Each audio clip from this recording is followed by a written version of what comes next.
Bueno, jóvenes, vamos entonces a ver este tema. Nosotros que estaba pendiente, vamos a ver hoy el asunto este que es sobre el sistema reproductor femenino. Este tema es interesante porque es un tema que es bien importante desde el punto de vista de la patología, porque este tema guarda mucha relación con un montón de cosas que ocurren en el tracto genital femenino, un montón, porque este es un sitio en el que encontramos nosotros mucha enfermedad.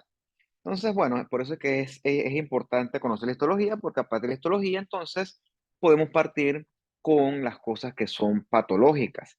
Entonces, aquí vamos a encontrar una serie de órganos del punto de vista anatómico. Vamos a hablar primero de los ovarios, después un poquito del oviducto, después un poquito del útero, ahí del endometrio también, algo de vagina, y creo que eso abarcará lo que veremos en esta clase. Desde el punto de vista anatómico y funcional, la función de este sistema es proveer los ovocitos, que son las células que teóricamente va a ser eventualmente fertilizada para que se convierta eso pues en un bebé.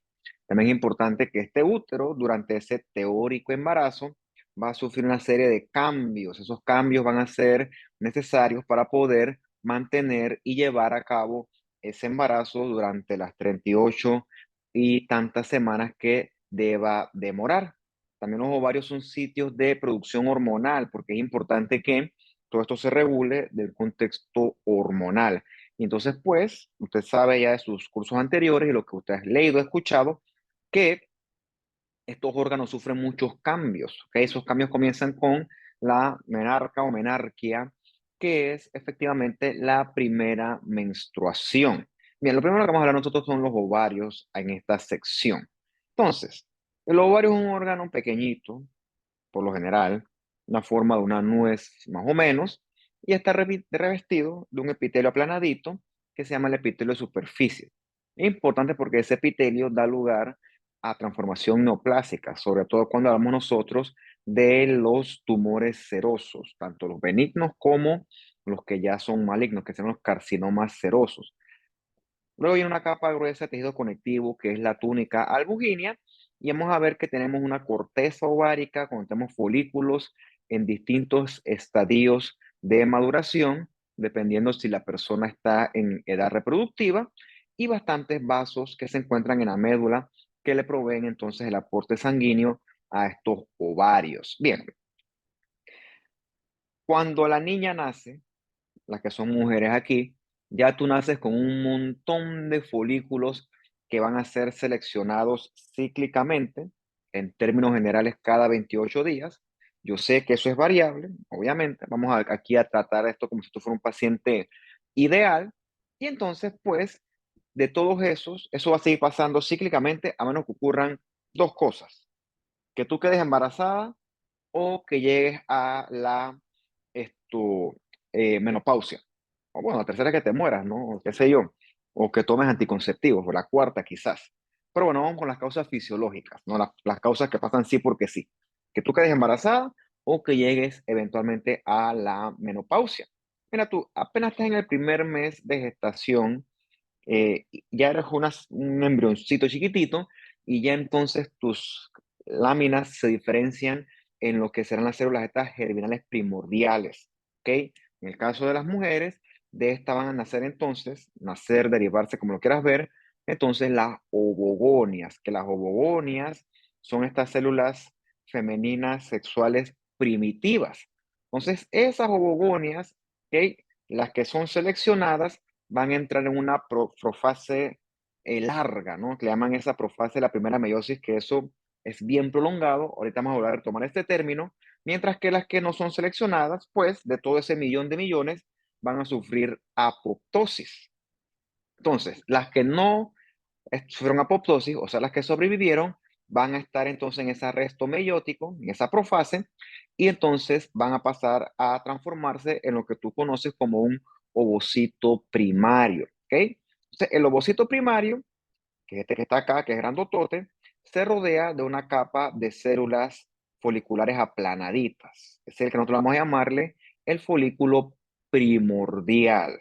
Ustedes que son jóvenes, si le quitaran el ovario a alguna de ustedes y lo vieras al microscopio, todavía tienes bastantes folículos primordiales que son esos folículos que van a ser seleccionados cíclicamente durante cada periodo menstrual. Bien, en el ovario acá es para que tú veas en la corteza cualquier cantidad de folículos en distintos estadios de maduración. Eso ocurre, repito, o pues reitero, en una mujer en edad reproductiva. Mira tú los chiquititos estos, ¿ok? Unos ovocitos bien grandototes, con células que están ahí en su arresto de primera profase en la meiosis, y están rodeados de una capa de células foliculares aplanaditas. Esos son los folículos primordiales. Bien, de todo ese montón de folículos primordiales, cuando naces, la niña en este caso, tú naces aproximadamente con 680,000. Aproximadamente, son bastantes, ¿ok? Son bastantes, ¿ok? Y de ahí hasta que tú te desarrollas, o sea, hasta que llegas a la pubertad con la primera menstruación, de allí unos 200,000 mueren aproximadamente, y tú llegas a ese primer ciclo menstrual con 460,000 folículos, ¿no? Los que no son seleccionados van a ir muriéndose, solamente se van a seleccionar los mejores durante cada vez que tú ovulas, cada 28 días, es una selección. O sea, porque tú nada más ovulas un solo ovocito, uno que es seleccionado. Ahorita vamos a ver por qué o cómo ese es seleccionado. Así que si haces el cálculo, más o menos tú tienes una edad reproductiva de 35 años en promedio, eso es variable, con cada 28 días un ciclo ovárico. Si sacas el cálculo aproximadamente, tú solamente debes liberar 450 ovocitos durante tu vida reproductiva, ¿ok? Mientras que sigas estimulada por hormonas. O sea, que de estos 680,000 con los que tú naciste, solo 450, por lo menos, van a alcanzar esa selección. El resto se va a morir en un proceso que se llama atresia. O sea, esto es poquito, en verdad, bien poquito, tomando en cuenta el montón que existían en su momento. Pues yo no sé el porcentaje exacto, pero eso es como el 1%. Si tienen chance por ahí, pues se calculan cuánto porcentaje es el que sobrevive. Bien, entonces tenemos el folículo ovárico que está constituido por su ovocito y su capa de células foliculares. También le llaman a eso a veces epitelio folicular porque pues sí tiene una membrana basal como tal. Es cierto que estas células no son epiteliales, pero al tener ese concepto o esa estructura de membrana basal, ciertos autores le llaman que son epiteliales. No tienen queratinas, no tienen filamento de queratinas, entonces por eso es que es un concepto medio controversial. Lo mismo sucede en el epitelio este de los túbulos seminíferos. Tampoco son epiteliales, pero como tienen membrana basal que los rodea, muchos autores le llaman epitelio germinativo. Eso me puse yo a pensar una vez porque pues, yo me quedo como, pero si esto no es epitelio, esto no tiene queratina, ¿por qué le llaman epitelio germinativo? Y bueno, la respuesta está en que al tener membrana basal se le considera que son estructuras similares o parecidas a epitelio. Bueno, entonces tú naces con tus folículos primordiales, que reitero, están constituidos con el ovocito, que es una célula realmente grande, enorme, rodeado de una capa de células foliculares que están aplanaditas. ¿Ok? Todas se localizan hacia la corteza del núcleo, es el núcleo enorme de ese ovocito, que está en esa primera profase meiótica, por lo general, y bueno, tiene bastantes mitocondrias, por eso que el citoplasma es bien rosadito, bien eosinofílico. Bien, eso mientras eres una niña. Bueno, no es que con la pubertad eres adulta ya, ¿no? Pero bueno, depende cuándo, a qué edad te desarrolles. Eso es variable. 8, 9, 10, 11, 12 años. Eso pues va a variar dependiendo de cada persona en particular. Bueno, por esa parte, ese desarrollo, esa menarca, ¿por qué evento hormonal está marcado? Perdón, está llevado a cabo por la liberación de FSH, que es hormona folículo estimulante de la adenohipófisis. Se libera entonces ese montón de hormona folículo estimulante y si lo quieres ver así, eso activa entonces la maquinaria del ovario. Eso va a hacer que entonces cada 28 días un folículo primordial de estos sea seleccionado y entonces comience su desarrollo hasta ser el único que será liberado durante la ovulación. Ese proceso se llama crecimiento folicular. Aquí los ovocitos crecen, las células foliculares cambian y también el estroma ovárico va a cambiar. Entonces, ¿de qué depende la selección de estos ovocitos? ¿Cuáles son los buenos? O sea, si los quieres ver, bueno, eso va a depender del balance hormonal de la paciente. Por eso ciertos anticonceptivos alteran ese balance hormonal y entonces la paciente no ovula y por eso pues no puedes quedar embarazada. Lo otro es que tantos receptores de hormona folículo estimulante tiene el folículo seleccionado, que recuerda que la que está estimulando todo esto es la FSH, y lo otro es la capacidad de síntesis de estrógeno que tenga esa persona en particular. O sea que si tú tienes un ovocito con pocos receptores, ese no lo va a lograr, va a ser eliminado. Entonces, el ovocito que es elegido va a cambiar, se va a poner grande, va a tener más mitocondrias, esto va a tener una célula que es más grandotota, más retículos rugosos, varios cambios que hacen que la célula blue crezca y aumente bastante de tamaño. Lo otro que va a ocurrir es que las células foliculares van a crecer, van a comenzar a hacer mitosis y ahora van a adquirir una morfología más tipo cúbica. ¿Ok? En ese momento, el folículo va a pasar a ser un folículo primario unilaminar. Tienes aquí nuevamente, ¿no? El ovocito, y ves que ahora las células están un poquito más altas. No son ni que perfectamente cúbicas como tú las recordarás del epitelio, los túbulos renales, claro que no, pero sí son más altas, ¿no? Sí son mucho más, con más citoplasma, y en este momento el estadio es de folículo primario unilaminar.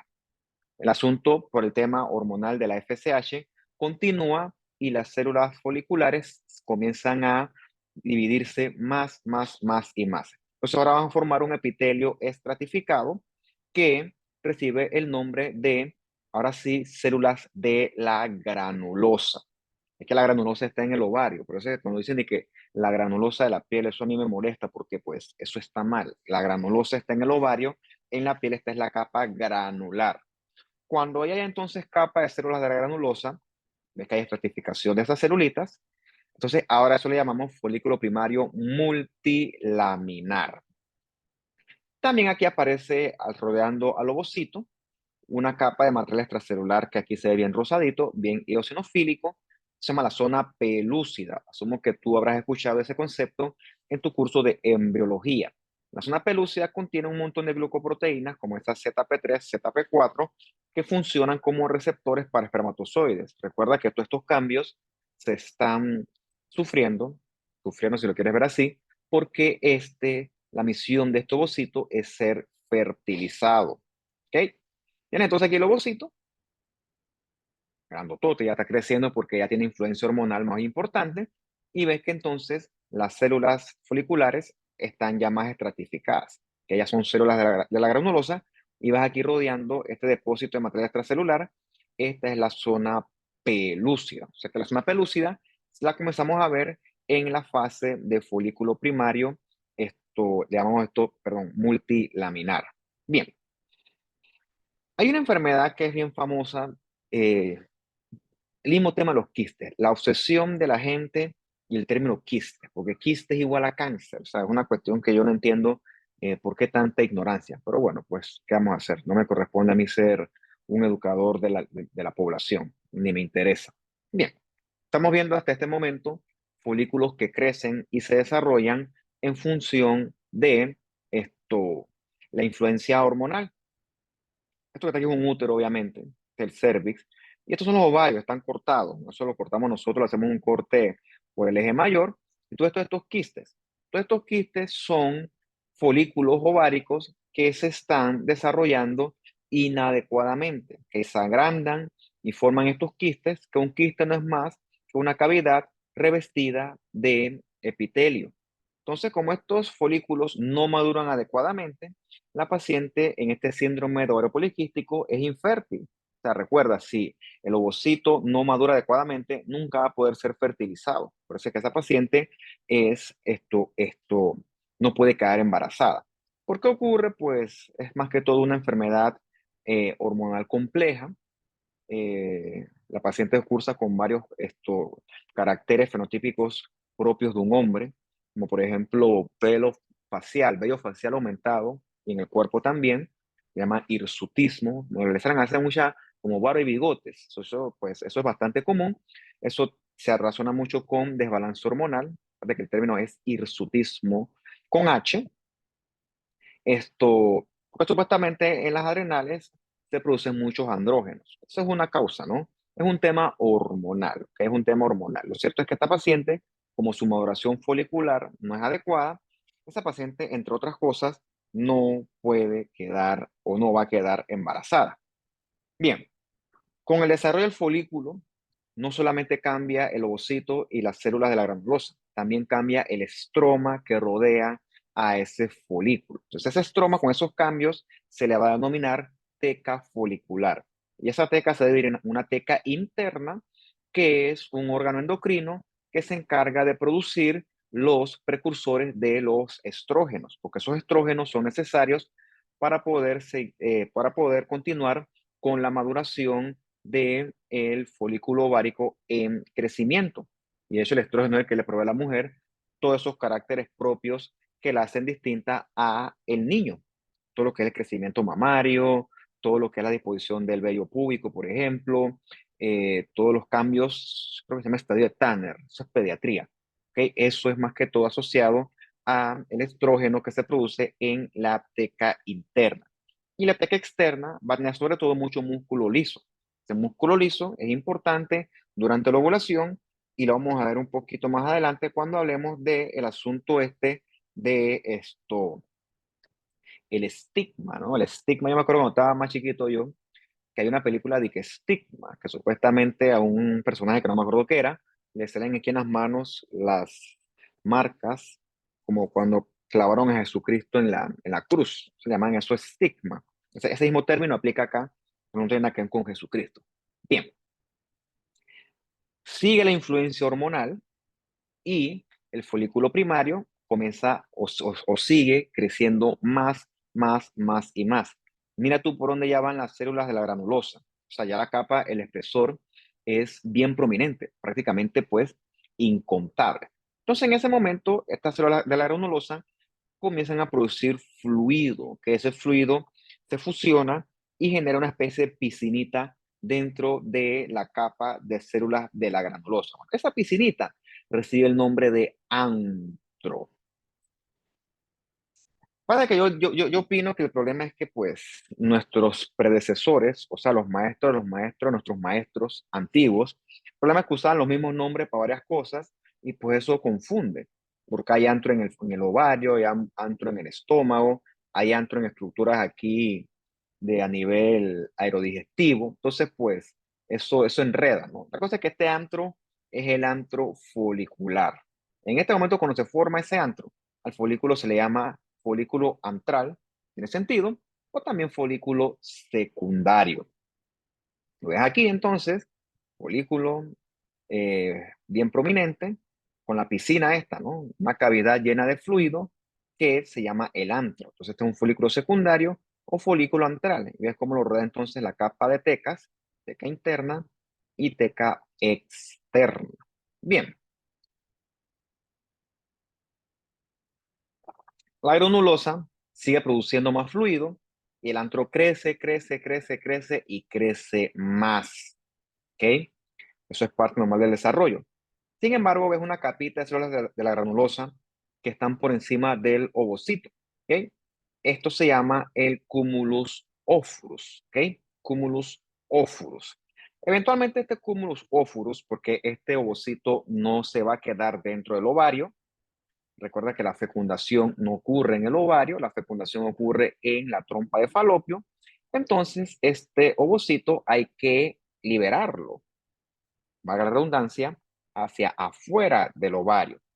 Entonces, este cumulus ophorus eventualmente va a rodear a todo el ovocito. En ese momento se va a formar una estructura que se llama la corona radiada. Son células de la granulosa que rodean todo el ovocito y lo acompañan en su camino desde que él abandona el ovario y se dirige entonces hacia la trompa de falopio. Ven aquí las células que rodean a el ovocito, son las células de la granulosa, que en este momento van a estar formando esa cumulus ophorus, que eventualmente será la corona radiada. ¿Ok? mitosis y todo eso es perfectamente normal, esperado en este tipo de estructuras. Bueno, sigue creciendo más el folículo porque pues secreta un montón de fluido folicular, esas células de la granulosa, y esto eh, crece tanto que crece hasta 2 centímetros y lo puedes ver por ultrasonido. En ese momento, a esto se llama folículo, se llama de Graaf. Yo siempre que dicen de que folículo de Graaf. No, el tipo que lo inventó se llama, su apellido es de Graaf. Es como decir folículo de Obregón, pues, por decirte algo. O sea, si me apellido fuera, yo me llamo Ricardo de Graaf, sería folículo de Graaf, ¿ok? Con 2D. Siempre se llama que folículo de Graaf y la verdad es que, pues, desde el punto de vista semántico, eso está incorrecto. Folículo de Graaf o el folículo maduro es realmente grande, tan grande que tú lo puedes ver por ultrasonido. Eso quiere decir que la paciente, pues, sí está ciclando adecuadamente. Un montón de agua que produce esa célula de la granulosa, tanto así que esto tiene un antro enorme en este punto. Por acá está el cúmulus ofrus. Bien, no todos los folículos van a llegar a esta etapa. Algunos no lo van a lograr, se quedan en etapas más anteriores. ¿Y qué hacemos con eso? Bueno, la verdad que eso no sirven ya. Tristemente esa es la realidad. Entonces esos van a tener que ser eliminados en un proceso que se llama atresia folicular. Los folículos atréficos sufren apoptosis y son fagocitados por macrófagos. ¿Ok? Entonces, en la atresia, las células de la granulosa se desprenden, el ovocito se autoriza, todo se cae, se colapsa, ese pobre folículo que no lo logró. Entonces, cuando a ti te quedan más o menos 1000 folículos, en términos generales, es cuando la menopausia pues va a comenzar. Según el libro, eso ocurre a los 40 años, pero bueno, eso en tiempos modernos, me refiero en tiempos actuales, ya eso no aplica tanto, porque me estás diciendo que a los 40 años una mujer no puede quedar embarazada y eso es falso. Es más, si te pones a leer hoy en día, el embarazo a nivel mundial como tendencia social y cultural cada vez se prolonga hacia edades mayores. Yo le pregunto a algunos de ustedes, oye, estuviéramos en el salón, pues lástima que no se puede. Oye, ¿y tú a qué edad te tienes que quedar embarazada? Y yo creo que ninguna más decía a los 25 años, porque ustedes tienen metas académicas, metas profesionales, tantas cosas. Y esas metas en esta carrera, pues, demoran más. Entonces, yo creo que más importante es terminar tus compromisos académicos, profesionales, en una base sólida y entonces después tener un embarazo como se debe, para no pasar páramos ni tú, ni tu hijo, ni tu familia, ni nadie, ¿no? Entonces, pues, cada vez más se prolonga esa edad del embarazo y 40 años hoy en día es una edad perfectamente normal para quedar embarazada. Entonces, pues, según el libro de texto, porque mínimo a esa edad es imposible quedar embarazada,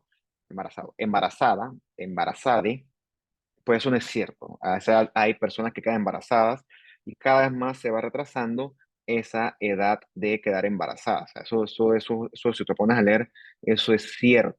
Bien, entonces hemos discutido que este tema de los ovocitos y el ciclo menstrual, esto requiere una estimulación hormonal bien regulada. Eso no hay duda, ¿no?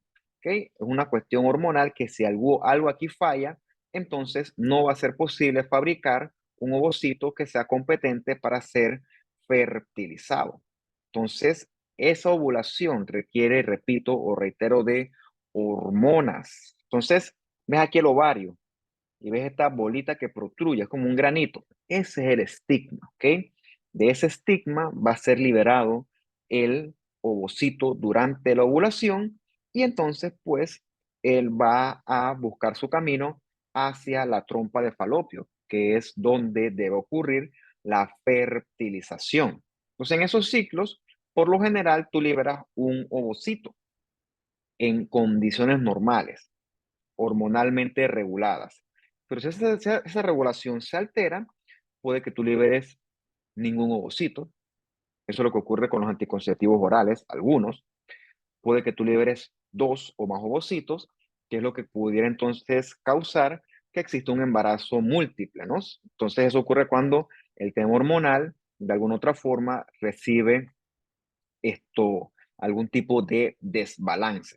Entonces, ese ovocito que fue seleccionado, o sea, el ganador, entonces cuando él es liberado durante la ovulación, ahora, después de tanto tiempo, es que él va a completar su primera división meiótica. Recuerda que eso tú naciste con eso, ¿ok? Y cada ovulación, el ovocito completa su primera división meiótica. ¿Ves que este tema es bien bonito, no? Lástima que me toca darlo así, porque pues esto, es que no lo quería dejar para el final, porque después se queda por fuera y pues no voy a aceptar eso. Bien, recordemos que una división meiótica, por lo tanto, va a haber dos células que tienen entonces cromosomas. Entonces, una de estas retiene casi todo el citoplasma, está mucho más grande. Esa es la que vamos a llamar el ovocito secundarios. Mientras que otra se queda chiquitita, con poquito citoplasma, y va a ser una célula no viable. Esa se va a llamar el primer cuerpo polar. Entonces, el ovocito secundario es el que va viajando con su corona radiada en busca de la trompa de Falopio, ¿ok? En ese momento, él comienza su segunda meiosis, que se detiene en la metafase y solamente se va a completar esa división si la fertilización ocurre. Si no ocurre la fertilización, todo lo que yo he dicho hasta el momento se destruye, ¿ok? Y esa destrucción que ustedes conocen bien, está representada por lo que le llamamos nosotros menstruación. Bien, otro hormona importante para este evento es la hormona luteinizante, ¿ok? Esa hormona luteinizante es la que continúa ese crecimiento y desarrollo de ese folículo seleccionado. ¿Qué eventos va a regir la hormona luteinizante? Bueno, que se complete la primera meiosis justo antes de la ovulación como tal. Lo otro es que va a favorecer que la granulosa produzca más fluido folicular en el antro, que sobre todo tiene prostaglandinas, entre otras cosas. Eso es para disolver la barrera folículo-sangre y que el ovocito secundario pueda ser liberado de vuelta, no de vuelta, no, hacia la trompa de falopio. ¿Ok? También debilita la pared ovárica para favorecer ese estigma. ¿Y te acuerdas de la teca externa que tiene un músculo liso? Bueno, ese músculo liso se contrae para difundir el fluido folicular y que se disuelva eso con mayor facilidad. Bueno, mira esto acá, la hipófisis, ¿no? Recuerda que las gonadotropinas, FSH y LH, se producen en la adenohipófisis, ¿ok? Entonces, ellas son las que van a estimular el crecimiento y desarrollo de estos folículos cada teóricos 28 días. Bien, se contrae la teca externa y se debilita la pared ovárica durante el estigma hasta que el estigma, ¡puf!, se rompe. Y ves aquí cómo es liberado a su suerte el ahora ovocito secundario con su traje espacial. Su traje espacial, yo lo imagino así como con todos los astronautas, así en el espacio, así abierto, ¿no?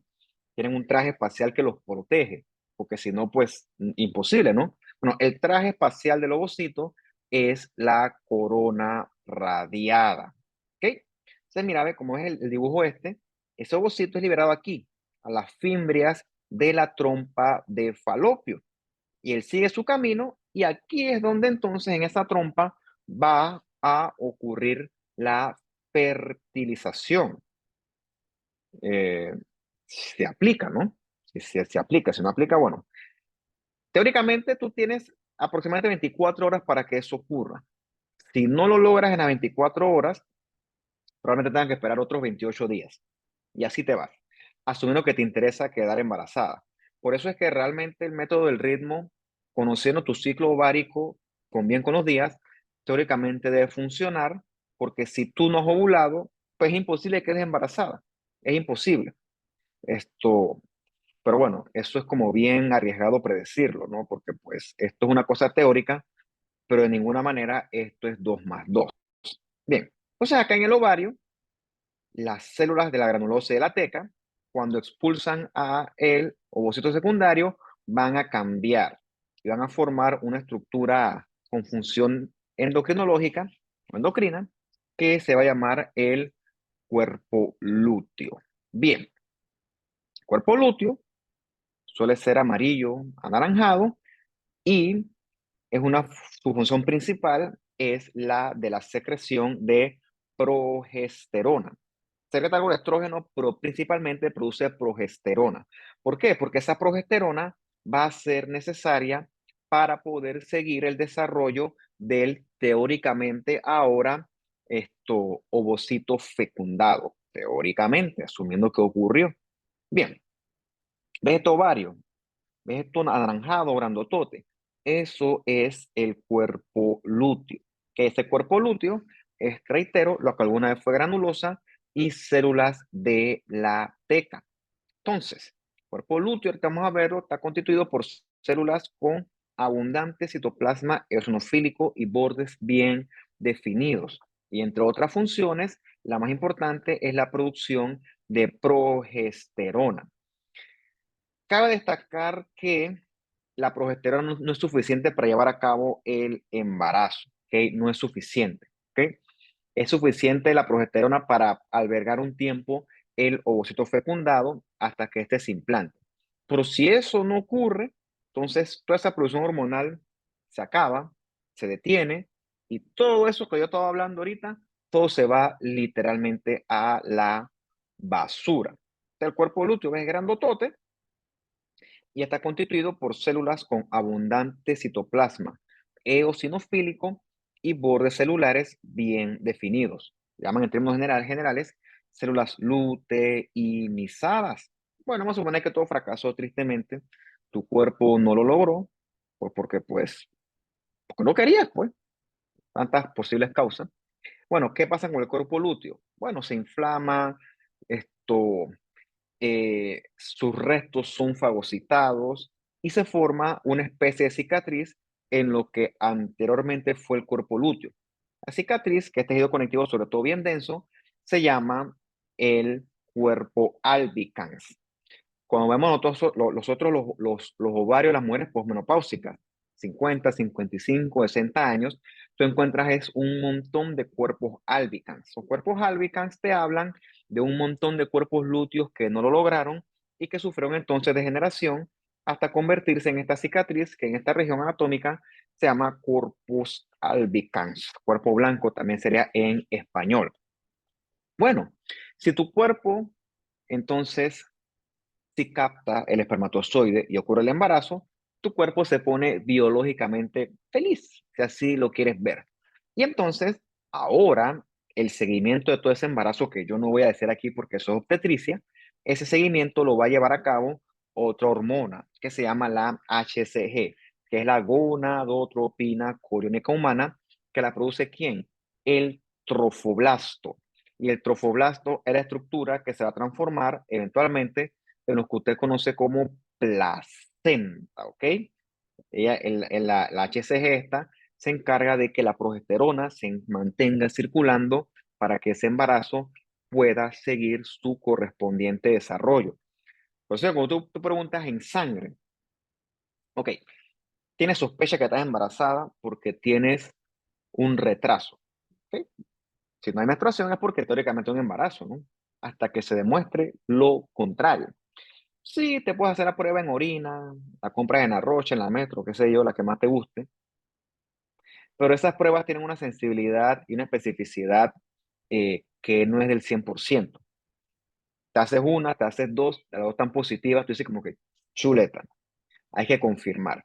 Y te vas a un laboratorio X, no voy a decir nombre porque pues no haces una publicidad gratis aquí, no gano nada de eso. Y entonces, ¿qué tú crees que es lo que te miden en sangre? Te miden la beta HCG. Si tú no estás embarazada, tú tienes por qué producirla. Claro que no. Por si estás embarazada, tú debes tener en sangre la beta HCG volando. ¿Ok? Pues se llama cuantitativa, porque se mide es la cantidad. Entonces, esta hormona en sangre, cuando está aumentada, es la que te dice a ti, mira, digamos que para bien, pero puede ser para mal, depende, yo no voy a meterme en ese tipo de cosas, estás embarazada. ¿Ya? Bien, eso con respecto a los ovarios. Vamos a hablar un poquito de los oviductos. En un segundo y ya regreso.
Sigamos entonces. Entonces ahorita vamos a hablar algo un poco más, menos complejo, ¿no? Que los oviductos.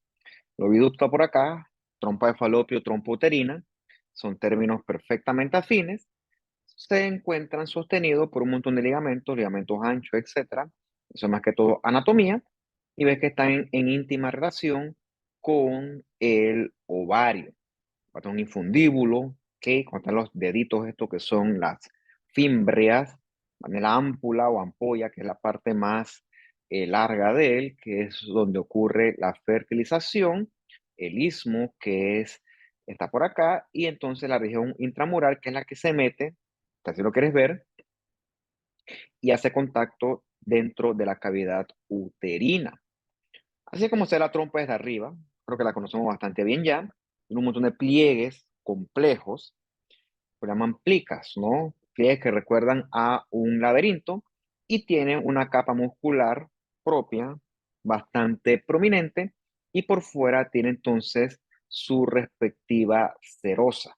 Creemos que el epitelio es cilíndrico simple con cilios, junto a unas células que secretan moco lubricante, que son las células PEG cells o células secretoras.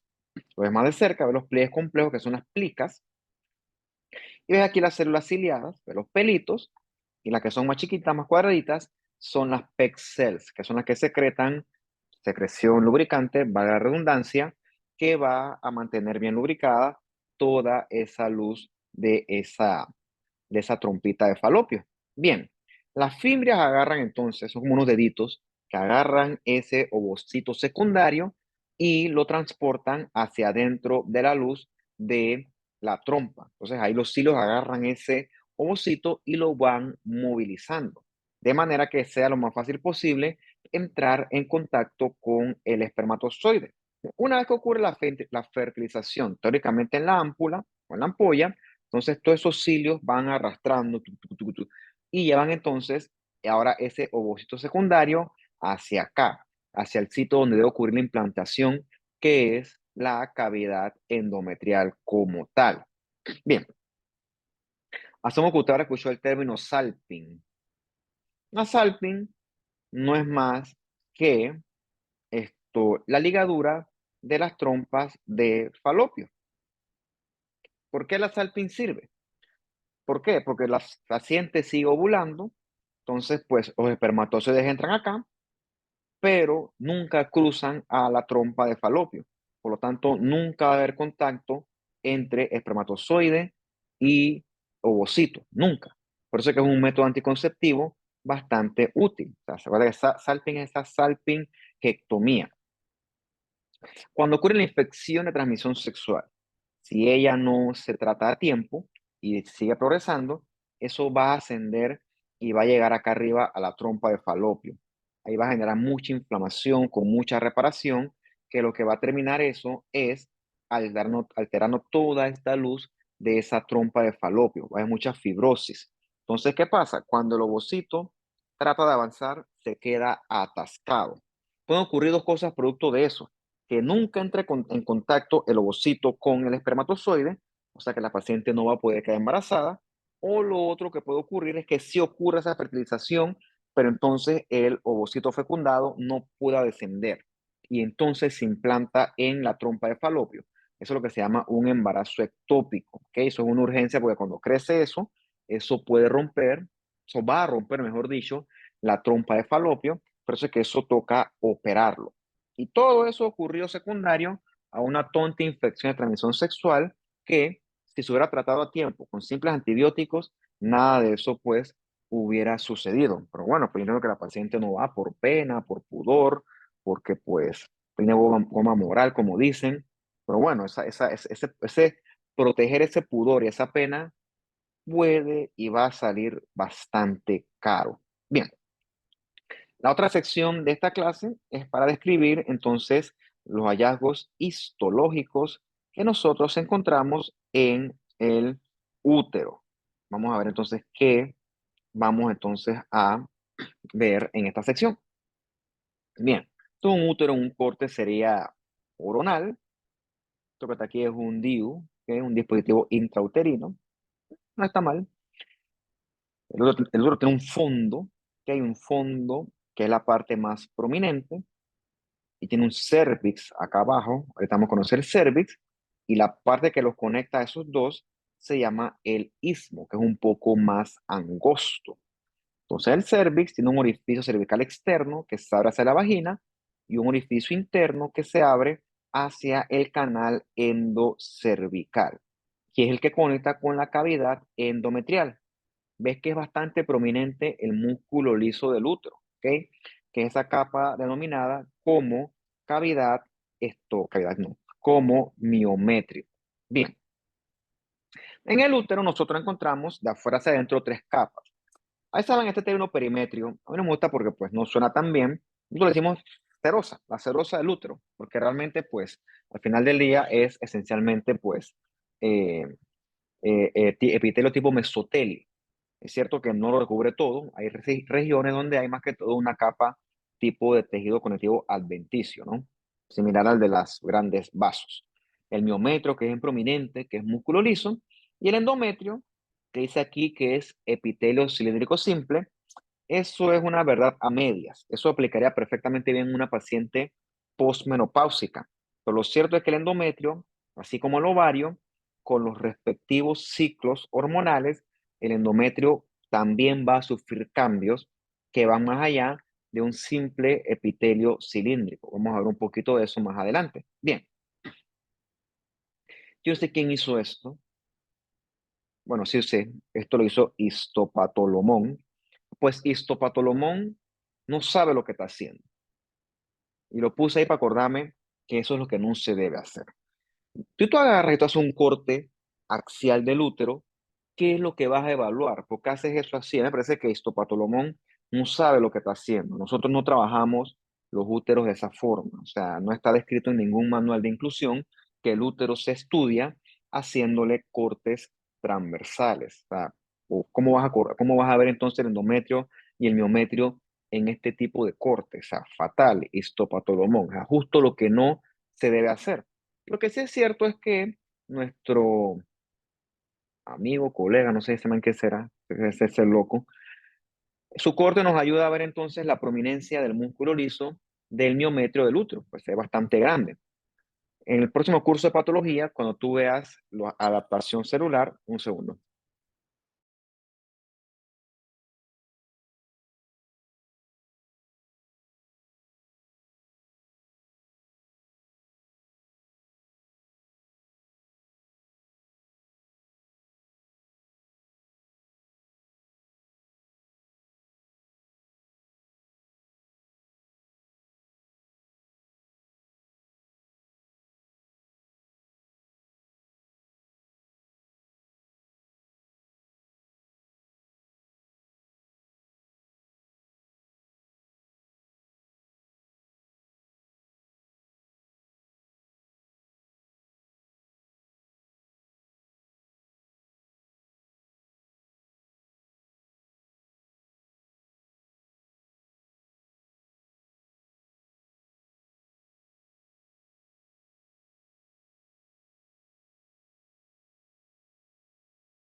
Le está diciendo que su próximo curso, cuando usted dé la clase de la adaptación celular, en respuesta a estímulos del ambiente, que pueden ser estímulos hormonales, nuestras células pueden cambiar. Uno de estos estímulos que no siempre son patológicos, puede ser fisiológicos, es el embarazo. El embarazo hace que tu miometrio cambie, sus células aumenten en cantidad y aumenten de tamaño. Eso es respectivamente hiperplasia e hipertrofia. ¿Okay? Sobra decir los cambios del útero durante el embarazo que usted se debe estar imaginando. Lo cierto es que el embarazo no es eterno. Una vez que el embarazo termina, la influencia hormonal también cesa y entonces el útero con el tiempo, que es variable, un par de meses, a veces un poco menos, el útero entonces regresa a su estado perfectamente original. Otro salvaje que hizo este corte transversal del útero, pero bueno, es para que veamos entonces la correlación entre el endometrio, que aquí está bien grueso, está en la fase secretora, estamos hablando de eso, y entonces la capa del miometrio. Esto es lo que nosotros hacemos, que esta foto es mía, por cierto. Uno le hace al útero un corte coronal. Te lo divide entonces en una sección anterior, una sección posterior, como si fueran dos tapitas. ¿Por qué? Porque te permite eso evaluar el canal cervical, la cavidad endometrial y el espesor del miometrio, que suele estar siempre comprometido por leiomiomas en la mayoría de los casos. Aquí lo que tenemos son focos de hemorragia. Los focos de hemorragia son macroscópicamente altamente sugestivos de algo que se llama adenomiosis. Adenomiosis es la presencia de glándulas endometriales dentro del miometrio. Es un tipo de endometriosis que afecta el miometrio, que eso es lo que tenemos aquí nosotros. Y aquí la cavidad endometrial, eso no tiene nada. A mí la gente sí habla paja. Por ahí un post que vi que no, que una cosa así, un útero así, de que un útero durante la fase menstrual, porque estaba rojo el endometrio. El endometrio siempre va a ser rojo en una pieza en fresco, por Dios. Habla tanta paja. A mí me molesta cuando la gente habla paja de cosas que no saben, porque cuando te pones a ver las cosas interesantes, todas giran en torno prácticamente a la patología. Pero la patología no la sabe todo el mundo, la patología nada más saben los patólogos. O sea, la gente se pone a hablar tontería de piezas quirúrgicas, no tiene ni siquiera la idea de por dónde va la tabla. Pero bueno, el que gana es el que postea y escribe ahí lo que quiera. Y obviamente estas son las trompas uterinas, ¿ves las fibras ahí que son como esos deditos? Acá también se ven. Eso es lo que estamos hablando nosotros por el momento. Bien, el endometrio contiene muchas glándulas que van a cambiar con los respectivos ciclos ovulatorios. Tiene un estroma con mucho colágeno tipo 3, muchos fibroblastos y mucha sustancia fundamental amorfa. Y repito, tenemos glándulas endometriales que van a cambiar dependiendo de la influencia hormonal. Desde el punto de vista histológico, hay dos capas. Una capa basal, que no sufre cambios y se regenera con los respectivos periodos menstruales, y una capa funcional que sí sufre cambios. Y esa es la que, si no hay embarazo, esa entonces se elimina durante el proceso de menstruación, y la basal vuelve a cambiar, a crecer, y eso hasta que tú llegas hacia o hasta la menopausia. Bien, entonces, los estrógenos y la progesterona van a llevar entonces al cambio de estos tejidos en la mujer, obviamente incluido también el endometrio. Repito, lo único que hace que eso deje de suceder es la influencia de la menopausia y el bajón de estimulación hormonal. Entonces, tú vas a ver que los cambios que hablamos en el ovario, esos cambios coinciden con los cambios del endometrio. Bien, el día 1 se considera la menstruación, ¿ok? El día 1 folicular. Entonces, a medida que el folículo se va desarrollando en la fase folicular, también se va regenerando el endometrio. Eso corresponde con la fase proliferativa. Tú ves que aquí entonces esa fase proliferativa va a ser comandada por el estrógeno. Luego, con el pico de hormona luteinizante que corresponde con la ovulación, entonces va a ocurrir otro cambio en el endometrio. Va a venir la fase secretora.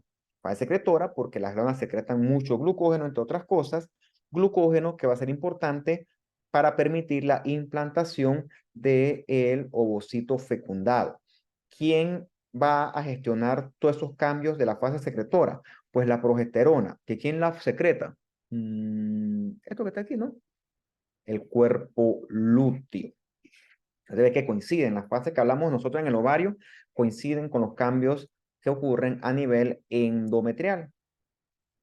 Entonces, pues ya lo dije anteriormente, pues más o menos dura 28 días, y el primer día se considera el primer día del sangrado de esa menstruación. Está todo destruido el endometrio, todo está sangrando. Entonces comienza la selección del ovario gracias a el pico de FSH y los estrógenos y también comienza a reconstruirse el endometrio, siendo la primera fase la fase proliferativa, que ves que coincide con un aumento en la secreción de estrógenos. Bien, es muy famosa o muy infame la endometriosis, tanto así que tiene su propia campaña de la cinta amarilla. Pues yo no puedo hablar de eso como paciente, pues porque obviamente nunca la voy a tener, pero pues por lo que he escuchado, leído, pues hay casos tan graves de endometriosis, tan marcados, tan severos, que esto provocan incapacidad en la paciente. Entonces es una enfermedad terrible, ¿no? Entonces, ¿cómo llega el tejido endometrial a otras partes? Eso aún se maneja en teorías, ¿verdad? Porque si supiéramos cómo ocurre eso, lo evitaríamos y ya no hubiera más endometriosis. Una de las teorías es que hay reflujo del tejido endometrial desde las trompas de falopio y de allí a el resto del cuerpo. Es una teoría. El problema es que las glándulas endometriales también sufren los cambios propios del endometrio durante cada ciclo ovulatorio. O sea, crecen, proliferan y después, durante la menstruación, se fragmentan y se inflaman. O sea, eso va a molestarle mucho a la paciente. Sangran también, ¿por qué no? Entonces, acá es un colon. Tú conoces el epitelio del colon y ves las glándulas endometriales en la pared más profunda del colon, sobre todo la capa muscular. Ves cómo está eso todo inflamado, todo hemorrágico, y eso obviamente le produce a la paciente lo que se llama rectorragia. Como esto sangra, eventualmente el sangrado va a presentarse a través del recto. Es molesto, entre otras cosas, hay dolor con la defecación. O sea, es una cuestión muy sintomática para la paciente. Lo otro es que yo hago esta biopsia y digo, chuzo, estas glándulas endometriales que están fuera de orden, están fuera de lo normal, ante el ojo inexperto, y son irregulares, ¿no? Estoy que chuzo, esto parece un adenocarcinoma, con esas glándulas ectópicas, ya sea primario o metastásico. Dice, bestia, ¿será? Entonces ahí hay que recurrir al contexto clínico, que no vas a pensar en un carcinoma invasor en una paciente joven, te están hablando de sangrados y de dolor pélvico cíclico. Entonces tú te basas en el contexto clínico, se puede mandar también inmuno a fin de descartar esto, y lo que tienes es una endometriosis a nivel de la pared del colon. Ha pasado, ¿no? Y es interesante porque de verdad que es el diferencial es un adenocarcinoma invasor del colon o también metastásico dependiendo de. Obviamente, conectando con las charlas anteriores, no hay atipia en estas glándulas. Son glándulas perfectamente benignas, diferentes o muy diferentes a lo que tú esperas encontrar en un adenocarcinoma. Aquí hubo entonces presencia de glándulas endometriales o tejido endometrial hasta el ovario. Entonces, ese ovario, cada ciclo menstrual, las glándulas sangran y como no hay para dónde drene esa sangre, el ovario acumula todo ese sangrado antiguo. Eso es lo que en términos clínicos le llaman un ovario con endometriosis. Cuando genera ese quiste grandotote, le llaman endometrioma. Fíjate que es un término incorrecto porque eso no es tumoral, ¿okay? Eso no es neoplásico. Realmente se llama quiste endometriósico. O tú lo cortas, todo el sangrado viejo ese se ve como si fuera una Nutella, chocolate espeso. Pero tú, cuando tú ves ginecología, también le llaman a eso quiste chocolate.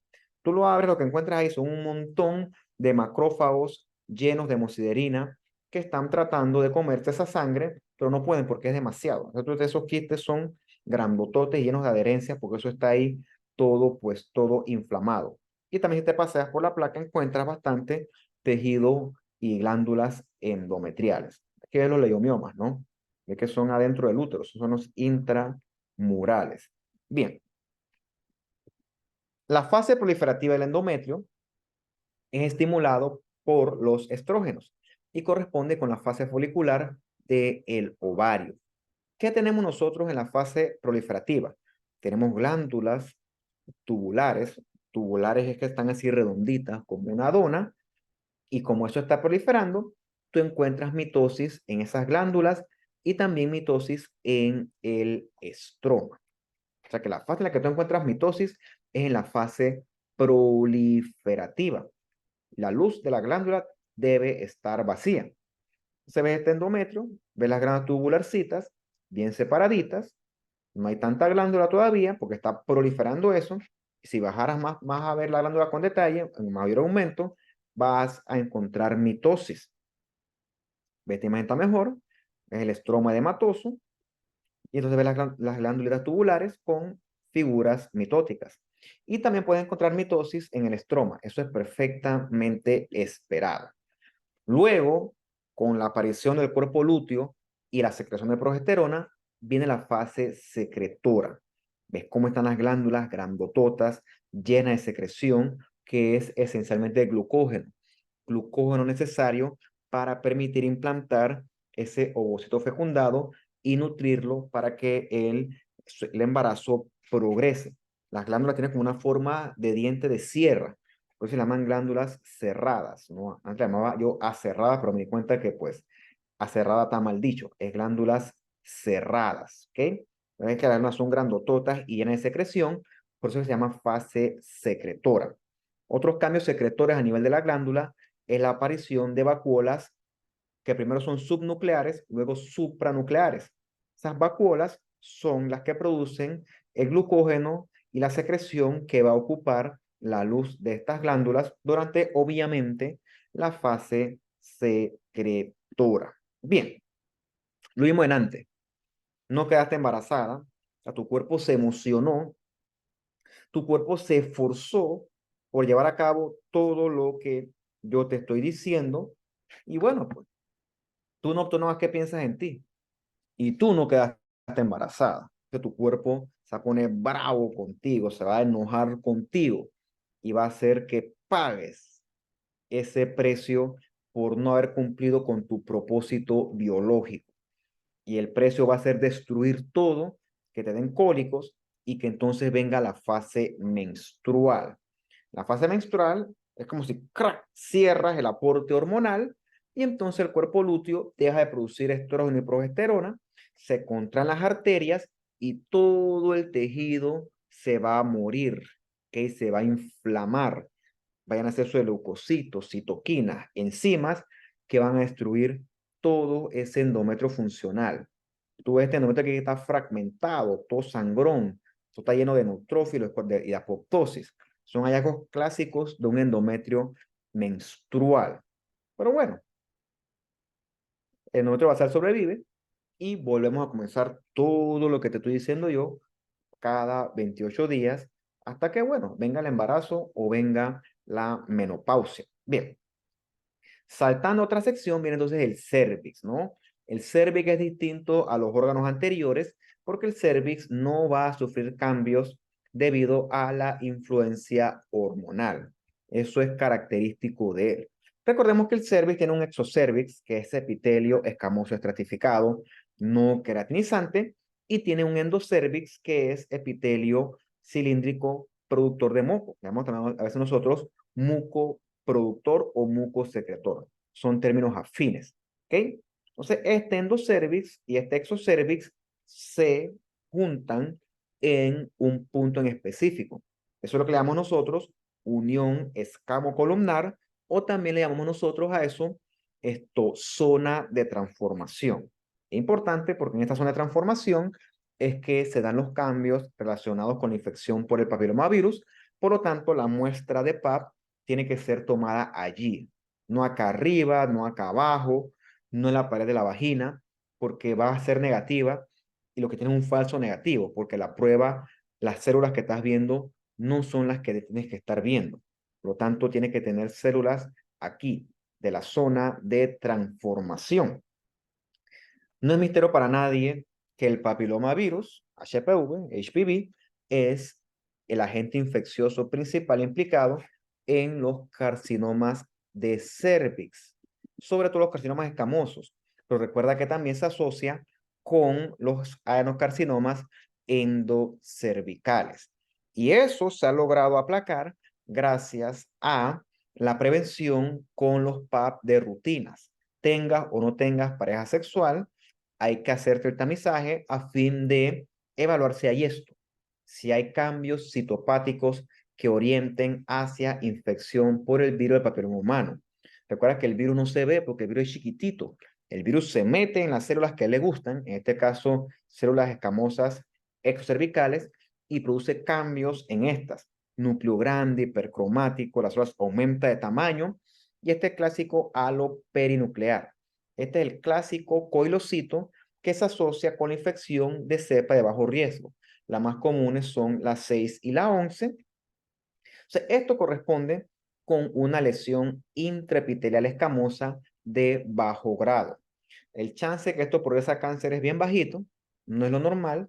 Por lo general, estas infecciones, tus CD8 citotóxicos las eliminan y probablemente te repiten al año la prueba y ya no hay nada. ¿Ok? Recuerda que el sistema inmune tuyo, si es competente, elimina estas células potencialmente peligrosas, sobre todo si son de bajo riesgo. El problema está acá, cuando vienen entonces la infección por cepas de alto riesgo, siendo las principales 16, 18, 31, 33, 35. La verdad que yo no me las sé todas, pero las principales son 16, 18. ¿Ves el coilocito?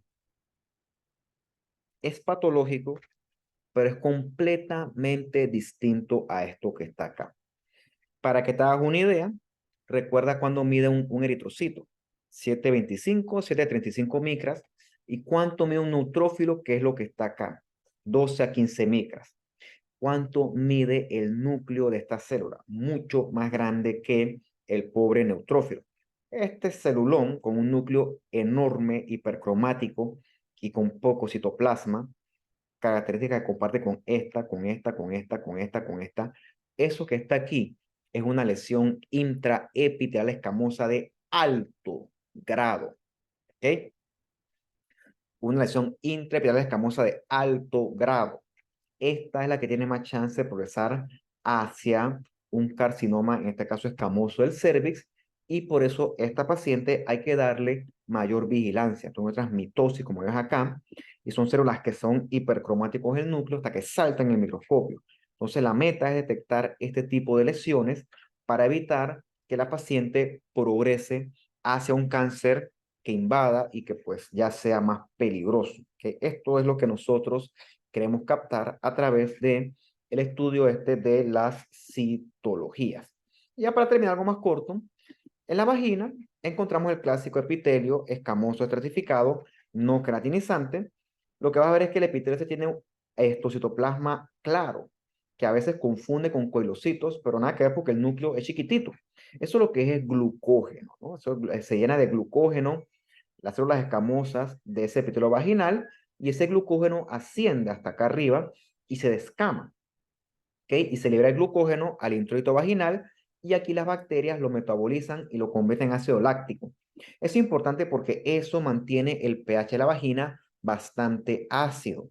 Esa acidez de ese ambiente tan hostil es lo que evita que crezcan otro tipo de patógenos. O sea, cuando tú alteras ese pH, entonces esos potenciales patógenos comienzan a crecer y ocurre lo que le llaman una vaginosis bacteriana, que se asocia con la alteración de ese pH. ¿Qué se nos provocan eso? El uso, pues, por ejemplo, de duchas vaginales. Por eso es que ya no se recomiendan, tomando en cuenta que tu epitelio en una persona sana, mujer sana en este caso, tiene mecanismos para esto defenderse el solito. Y bueno, las estructuras más externas, todo lo que es, por ejemplo, el vestíbulo, los labios menores, todo es epitelio escamoso tipo piel, perdón, los labios mayores, ¿ok? Los labios menores son epitelio escamoso estratificado no queratinizante, eso sí con muchos glándulas sebáceas, y el clítoris tiene un tejido eréctil bastante similar a los cuerpos cavernosos del pene. Bien, eso es lo que tenía yo preparado para hoy. Eh, lo revisan con calma y si tienen preguntas, dudas, comentarios, pues me lo hacen saber a través del chat. Ustedes saben que yo siempre contesto si es que tengo chance. No, no automáticamente, pero bueno, cuando tengo oportunidad. Entonces, pues será hasta la próxima ocasión. Chao.